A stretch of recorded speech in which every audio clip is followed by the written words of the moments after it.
ఈ తామర ఆకు, తామర పుష్పం తమ్ముడు ఇదిగో ఈ మొదట్లో నీళ్ళు వెళ్తాయి చూసావు కింద మొదట్లో తామరకాయ అని ఒకటి ఉండిద్ది. ఆ మొదట్లో దీనికి లేదు, ఇంకా కొంచెం పెద్దదైతే కనుక ఉండిద్ది.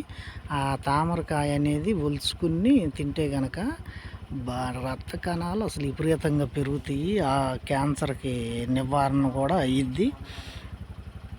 పోతే రక్తపోటు అనేది తగ్గిద్ది. రక్తం పలచగా ఉండే వాళ్ళకి చిక్కబడిద్ది.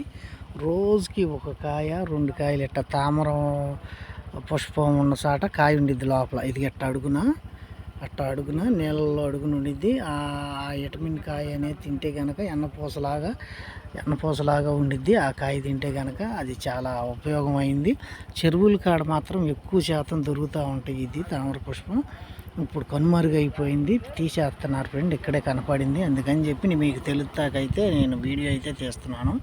ఆ కాయ అనేది తింటే కనుక నెంబర్ 1గా పనిచేసిద్ది, క్యాన్సర్గా పనిచేసిద్ది, రక్తం పలచగా ఉంటే చిక్కపడతాగా పనిచేసిద్ది, రక్తపోటుకి పనిచేసిద్ది, అది యాక్టివ్గా ఉంచిద్ది.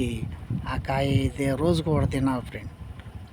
ఈ ఇన్ఫర్మేషన్ మీకు నచ్చితే కనుక ఒక లైఫ్ అయితే కొట్టండి ఫ్రెండ్.